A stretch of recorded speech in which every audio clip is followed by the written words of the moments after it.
गाव तिथं 24 तासमध्ये तुम्ही आत्तापर्यंत आगळी वेगळी आणि वैशिष्ट्यपूर्ण गावं पाहिली आहेत. मात्र तुम्हाला मी अशा आता एक वेगळ्या गावात नेणार आहे की जे गाव मतदानही करत नाही आणि सरकारलाही मानत नाही. दक्षिण गुजरातमधल्या तापी जिल्ह्यातल्या या कटासवन गावात आपण जाणूयात. चला तर मग जाऊयात या गावात. मात्र जाण्याआधी थोडा इतिहास जाणून घेऊयात. चला.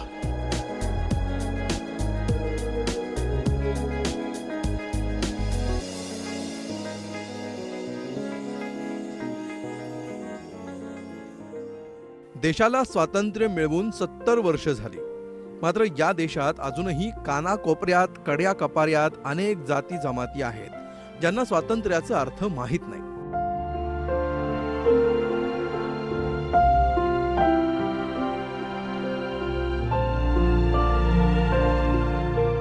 तर काही अशा जमाती आहेत ज्यांना देश, स्वातंत्र्य आणि सरकार अशा संकल्पनाच मान्य नाही.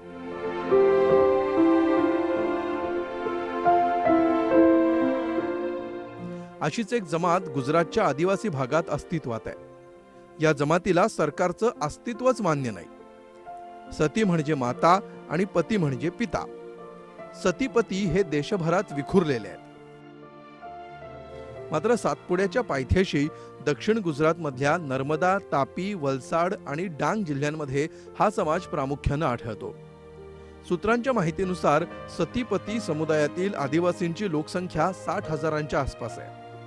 सतीपती परिवार हे निसर्गवादी आहेत. ते केवळ नैसर्गिक साधन संपत्तीवर विश्वास ठेवतात आणि निसर्गाच्या साधन संपत्तीवर केवळ त्यांचाच अधिकार असल्याची सतीपतींची धारणा आहे. या समाजातील लोक स्वतःला निसर्गाचे पुत्र मानतात आणि स्वतःला मूल निवासी समजतात.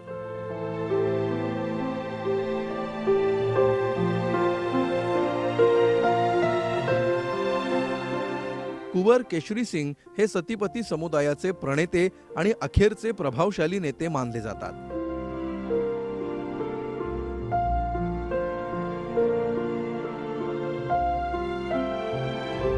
या परिवारातील आदिवासी जनता त्यांची देवासारखी पूजा करते. त्यांच्या स्मृती दिनाला मोठा सोहळा केला जातो.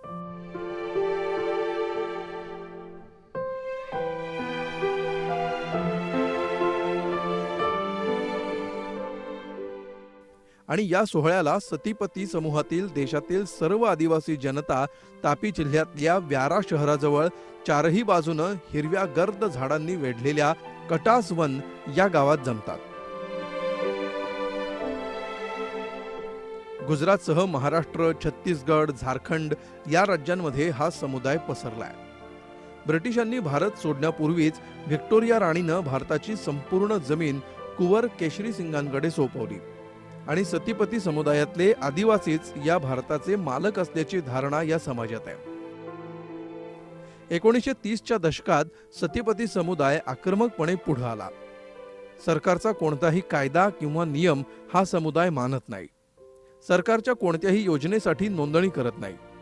आधार कार्ड, रेशन कार्ड असं काहीही घेत नाही. आरोग्याच्या कोणत्याही सुविधांचा लाभ घेत नाही. शिक्षणासाठी मुलांना शाळेतही पाठवत नाही. प्रवास करतात पण भाडं देत नाहीत आणि लाईट वापरतात पण बिल भरत नाहीत, कारण त्यांना देशातलं सरकारच मान्य नाही.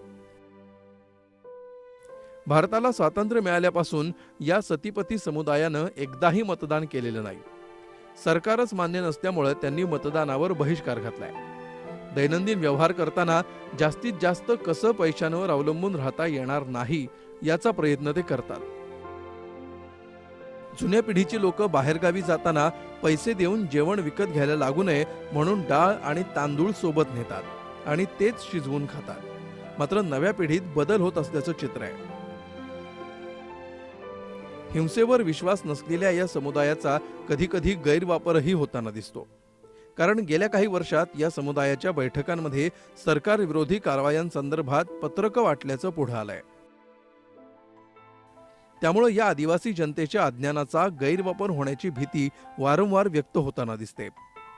कुंवर केशरी सिंग यांच्या निधनानंतर आता त्यांचे पुत्र कुंवर रवींद्र सिंग हे त्यांची गादी चालवत आहेत. तापी जिल्ह्यात व्यारा जवळच्याच काटसवनमध्ये रवींद्र सिंग वास्तव्याला आहेत. मात्र केशरी सिंग सारखा त्यांचा एकछत्री अंमल नाही. आता या समुदायात अनेक नेते निर्माण झाले असून त्यांच्या स्वतंत्र बैठका घेण्यात येतात.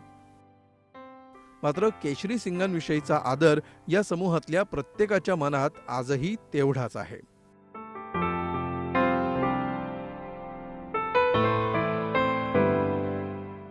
भारताचे लोहपुरुष आणि गुजरातचे सुपुत्र सरदार वल्लभभाई पटेल यांनी सर्व संस्थानं विलीन करून भारताला एकात्मतेचं रूप दिलं. मात्र याच गुजरातमध्ये भारताला स्वातंत्र्य मिळून 70 वर्ष झाल्यानंतरही भारत सरकारचं अस्तित्व नाकारणारा एक मोठा वर्ग आहे. आता याला सरकारचं अपयश म्हणायचं की काही लोकांकडून आदिवासींच्या अज्ञानाचा फायदा उठवला जातोय याचा शोध घेणं गरजेचं आहे.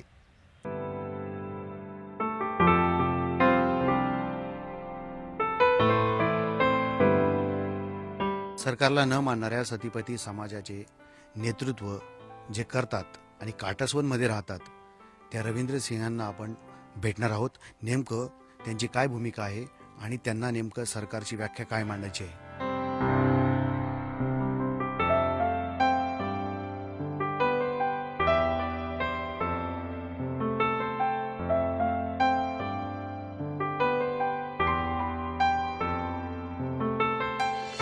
रविंद्र सिंह जी, हमें बताइए कि हमने सती पति ये जो व्यवहार है इसके बारे में बहुत सुना है, पढ़ा है, लेकिन कोई ऐसा हमें मिला नहीं अब तक कि जो इसके बारे में डायरेक्टली बोल सके, इसके फिलॉसफी को अच्छी तरह समझा सके.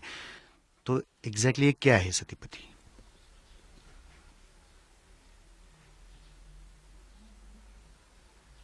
मैंने बोल दिया आपको. फिर से एक बार समझाइए मुझे. अभी नहीं समझाऊंगा. आपको पहले से बोल दिया, नो इंटरव्यू.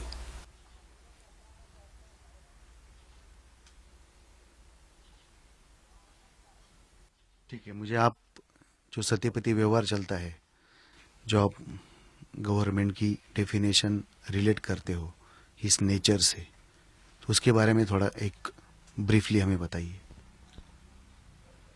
सभी एक ही है ना. मैं बोल रहा हूँ वो सभी एक ही है कि नो इंटरव्यू. फिर आप क्यों ये कर रहे हैं? कुंवर रवींद्र सिंग यांना कॅमेरासमोर बोलतं करण्याचा प्रयत्न केला. मात्र त्यांनी आदल्या रात्री जेवढी खुलेपणानं आमच्याशी चर्चा केली तेवढं ते आता बोलले नाही. मुळात त्यांचा आग्रहच हा आहे की चर्चा करा पण मुलाखत नको. मात्र सतीपतीची संकल्पना आणि भारत सरकारबद्दलचं त्यांचं मत जाणून घेण्यासाठी हा अट्टहास आहे. कटासवन गावाच्या सुरुवातीलाच रवींद्र सिंहांचा हा वाडा आहे. देशातले कायदे आणि सरकारचे नियम त्यांना मान्य नाही. त्यांनी गेल्या 50 वर्षात एकदाही मतदान केलेलं नाही. सरकारच्या कोणत्याही योजनेसाठी नोंदणी केलेली नाही. ना त्यांच्याकडे आधार कार्ड आहे ना रेशन कार्ड. मात्र त्यांच्या या प्रशस्त आणि विस्तीर्ण वाड्यात सर्व सुविधा आहे. कॉन्क्रीटची 2 मजल्यांची भव्य इमारत आहे. यात त्यांना भेटायला म्हणजे त्यांच्या दर्शनाला इतर ठिकाणाहून आलेल्या मंडळींची सोय करण्यात येते. वाड्यात येणारा जाणारा प्रत्येक जण त्यांना वाकूनच नमस्कार करतो. धरतीला माता आणि सूर्याला पिता मानणारे सतीपती वाड्यात येऊन रवींद्र सिंहांसोबत सूर्योदय आणि सूर्यास्त होण्यापूर्वी त्याची दररोज प्रार्थना करतात. कटासवनमध्ये असलेल्या त्यांच्या समूहातील एकाही व्यक्तीनं आतापर्यंत ना सरकारी योजनांचा लाभ घेतलाय ना मतदान केलंय. मात्र त्यांच्या समूहातील लोक यावर बोलायला नकार देतात. मात्र गावातल्या इतर जातीच्या लोकांना विचारल्यानंतर त्यांनी ही वस्तुस्थिती बोलून दाखवली. पूरे गुजरात में बीजेपी की हवा चल रही है, यहाँ किसकी हवा चल रही है? यहाँ पे भी बीजेपी है, लेकिन अभी जो 3 टर्म से यहाँ पे तो अपना कांग्रेस का ही चल रहा है. आप वोट करते हो? हाँ, वोट तो करते हैं हम. कितनी बार वोट किया है अब तक? अब तक तो मैंने 3 बार वोट किया है. ओके. लेकिन इस गांव में कुछ है कि वोट नहीं करते कुछ लोग? ऐसा कुछ लोग तो अभी है, अभी तो देखा मालूम नहीं है यहाँ पे तो. आप करते हो वोट? हाँ, कितनी बार वोट किया है? मालूम नहीं, मैं तो पहले से करता. पहले से करता है? हाँ, ओके. फिर इस बार वो तो वोट करने के बाद वो वीपैट का वो जो मिलने वाला है ना, हाँ, पर्ची मिलने वाली है हाँ, कि आपने कहाँ पे वोट डाला वो आपको मिलेगा. हाँ, तो फिर इस बार कैसे लगेगा? नया नया तरीका है वोटिंग करने का. हाँ, देखा है. देखा है आपने? हाँ, तो बताए टीवी में बताता है. अरे बाप रे, टीवी देखते हैं आप? हाँ, फिर इस बार भी वोट करने वाले हैं आप? हाँ करना पड़ेगा ना। कितनी तारीख को है वोटिंग? 4 तारीख, अरे 9 तारीख को 9। वो 9 तारीख को है ना। इस गांव में कुछ लोग हैं जो वोट नहीं करते बहुत सालों से, ऐसा है? वो तो इधर ही, कौन से कम्युनिटी है वो? वो तो सतीपति वाले, वो बाकी सब करते हैं। ओके, वो नहीं करते। हाँ। Okay okay. बाकी यहाँ पे विकास वगैरह कैसा हुआ है? अच्छा है? विकास तो बहुत होता बढ़िया है। हुआ यहाँ पे। ओके। रास्ता बिस्ता, पानी बिजली पानी पानी सब मिलेगा यहाँ पे, जो रास्ता बस्ता सब विकास हुआ है। हमारा सरपंच भी बीजेपी का है। आप क्या किसकी आवाज चल रही है? दोनों की है, कांग्रेस और बीजेपी की, दोनों की है। बिल्कुल, लेकिन फिर भी ज्यादा किसकी चल रही है? यहाँ पे तो अभी क्या मैं क्या बता सकता है इसमें। ओके, आपने कभी वोटिंग किया है? करता है ना वोटिंग, कितनी बार वोटिंग किया है? बहुत बार। मैंने 8-10 साल तक किया है वोटिंग। 10 साल से वोटिंग कर रहे हैं। हम्म। ओके। गाँव में सब वोटिंग करते हैं? वोटिंग करते हैं। और कुछ है आपके गाँव में जो वोटिंग? हाँ, वो नहीं करते। कौन है वो? वो सत्यपति वाले। ओके। कितने लोग हैं ये गाँव तो में? मेरे को क्या मालूम कितना है। Okay, okay.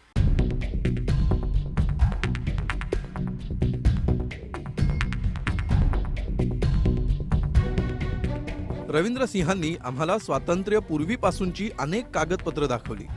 त्याच्यावरून युक्तिवाद करत भारत सरकारच्या अस्तित्वावरच प्रश्नचिन्ह उपस्थित केला. यात त्यांनी सर्वात महत्वाची गोष्ट दाखवली ती म्हणजे चलनावरील नोंदींचा फरक. 1 रुपयाच्या आणि इतर नोटांवर लिहिलेला फरक त्यांनी दाखवला. 1 रुपयाची नोट ही भारत सरकारची आहे, तर इतर नोटांवर मात्र रिझर्व्ह बँक लिहिलंय. त्यांच्या म्हणण्यानुसार एकाच देशाच्या चलनावर अशा प्रकारे 2 वेगवेगळ्या नोंदी कशा असू शकतात, आणि याच मुद्द्यावरून ते सरकार म्हणजे एक फार्स असल्याचं नमूद करतात. कटासवन मध्ये 8वी पर्यंत शाळा आहे, मात्र सतीपती समूहातील मुलं क्वचितच शाळेत जातात. रवींद्र सिंह यांचं मात्र सुरतमध्ये LLB पर्यंत शिक्षण झालंय. एवढंच नव्हे तर त्यांनी वकिलीही केली आहे. त्यांनी नंतर आपली सनद परत बार काउन्सिलला सोपवली, कारण त्यांना सरकार आणि ही व्यवस्थाच मान्य नाही.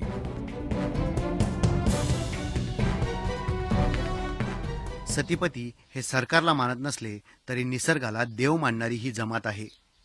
बदलत्या काळानुसार सतीपतींमधल्या पिढ्यांची मानसिकताही बदलत चालली आहे. या समाजातला तरुण आता मुख्य प्रवाहात येण्यासाठी धडपडू लागलाय. या तरुणांकडनं सकारात्मक बदल स्वीकारणं अपेक्षित असलं तरी निसर्गाला देव मानण्याचं यांचं तत्वज्ञान सर्वांनीच स्वीकारावं असं आहे. Video journalist Sumesh भालेरावसह Vinod Patil, Zee media, कटासवन.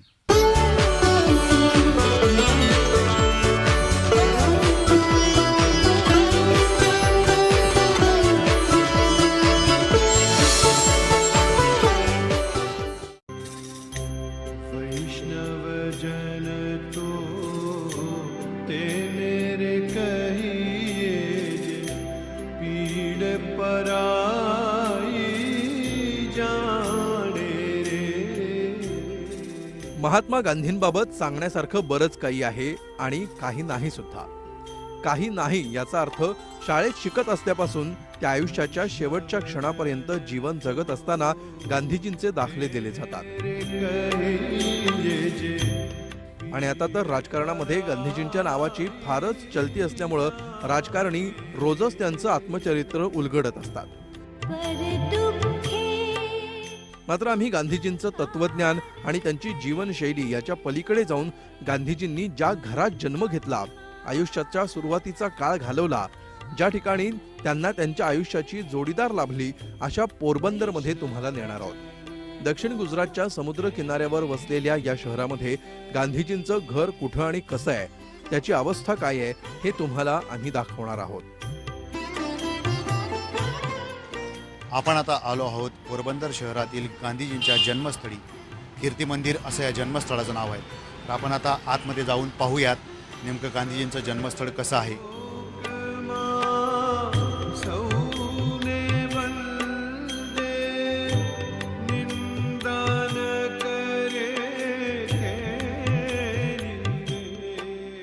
आता मी तुम्हाला अशी जागा दाखवणार आहे जी कदाचित तुम्ही पाहिली नसेल.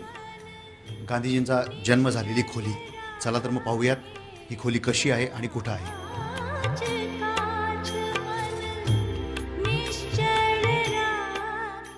हीच ती गांधीजींची खोली ज्या ठिकाणी त्यांचा जन्म झाला. करमचंद गांधी आणि पुतली बाने या दोघांच्या पोटी हा जगात तळपता सूर्य म्हणून ओळखला जाणाऱ्या मोहनदास नावाच्या बालकाचा जन्म याच खोलीत झालेला आहे. गांधीजींनी आपल्या आयुष्याची सुरुवातीची जी वर्ष आहेत ती पोरबंदर आणि या घरात आणि या खोलीत घालवली. गांधीजींचं लग्न वयाच्या 13व्या वर्षी झालं. त्यांच्या लग्नानंतर लगेचच त्यांच्या वडिलांनी सर्व कुटुंबासह राजकोटमध्ये स्थलांतर केलं आणि त्यांनी आपला दिवाण, ते जे काही दिवाण होते या पोरबंदरचे, तर हा कारभार त्यांनी आपला तसाच पुढे सुरू ठेवला राजकोटमध्ये. आणि गांधीजींचंही पुढचं शिक्षण हे राजकोटमध्येच झालं. त्यांचं प्राथमिक शिक्षण तेवढं या पोरबंदरमध्ये झालं. त्यामुळे गांधीजींची या स्मृती, या त्यांच्या जन्मस्थळावरच्या स्मृती अजूनही या स्मारकाच्या निमित्तानं, या घराच्या निमित्तानं, या खोलीच्या निमित्तानं जिवंत आहेत. आणि या सर्व स्मृतींना आज आपण उजाळा दिलेला आहे.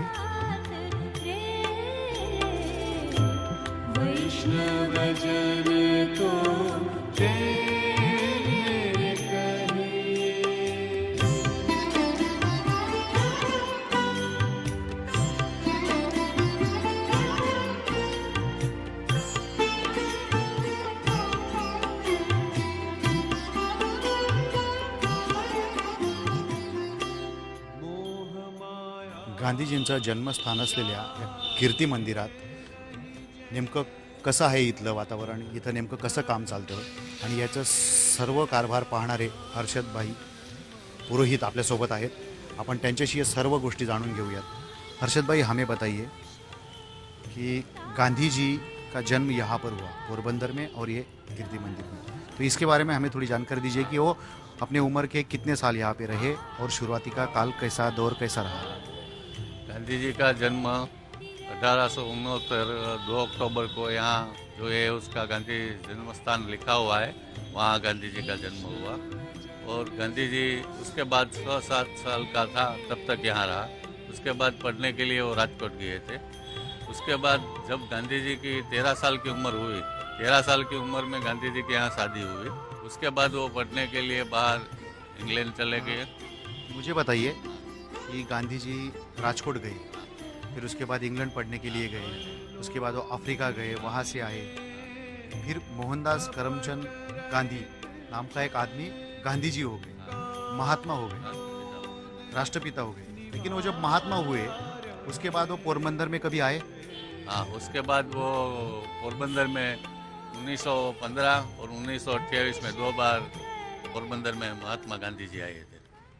रघुपति राघव राजा राम, पतित पावन सीताराम. आपण आता आलो आहोत गांधीजींच्या सासरी म्हणजेच कस्तुरबा गांधींच्या घराजवळ. कस्तुरबा गांधी ह्या गांधीजींच्या घराच्या मागच्या बाजूलाच राहायच्या आणि वयाच्या 13व्या वर्षापर्यंत त्यांचं इथं वास्तव्य होतं. सीताराम सीताराम. गांधीजींच्या घराच्या मागच्या बाजूला राहत असलेल्या कस्तुरबा गांधींचं घर पाहून मी अवाकच झालो. 2 माळ्यांची ही इमारत आहे. या घरात सर्व प्रकारच्या सोयी आपल्याला पाहायला मिळतात. या घरात बैठकीची खोली आहे, ओसरी आहे, स्वयंपाकघर आहे आणि शौचालय देखील आहे. आणि ही जी वास्तू आहे हिचं जतन अतिशय उत्तम पद्धतीने झालेलं आहे. त्यामुळे गांधीजी आणि कस्तुरबा या दोघांच्या स्मृती अजूनही चांगल्या पद्धतीनं जपल्याचंच इथं दिसून येत आहे. ईश्वर अल्लाह तेरे नाम सबको. गांधी जी से जुड़े हुए जो लोग थे, उनके बेटे, उनके पोते, वो कभी यहाँ पे आते जाते रहते हैं? कई बार आए हैं लेकिन बहुत से नहीं आए. उसका पोता अभी कन्हूभाई गांधी है जो दिल्ली में रह रहे हैं. बार बार कोई नहीं आया. मुझे बताइए हर्षद भाई, कालिदास मेहता जी ने जब स्मारक बनवाया तो हमने ऐसा सुना है कि ये स्मारक का उद्घाटन वल्लभ भाई पटेल जी ने किया था. हाँ, ये स्मारक का उद्घाटन अपना लोखंडी पुरुष जो कहलाता है सरदार वल्लभ भाई पटेल, उसके हस्ते अब की तरह रिबन काट के नहीं, लेकिन दरवाजे पे लॉक लगाया था. लॉक खोल के इसका ओपनिंग हुआ था. आपण पाहिलं की त्यांनी फार महत्त्वाची गोष्ट शेवटी सांगितली. उद्घाटनं भरपूर होतात, मात्र रेबीन भरपूर कापल्या जातात, मात्र त्याचं नंतर काय होतं ते सगळ्यांनाच माहिती. मात्र या स्मारकाचं उद्घाटन भारताचे लोहपुरुष आणि गांधीजींचे अत्यंत निकटवर्तीय वल्लभभाई पटेल यांच्या हस्ते झालं. मात्र ते रेबीन कापून नव्हे तर या घराचं कुलूप उघडून. Video journalist Sumesh भालेरावसह Vinod Patil, Zee media, Porbandar.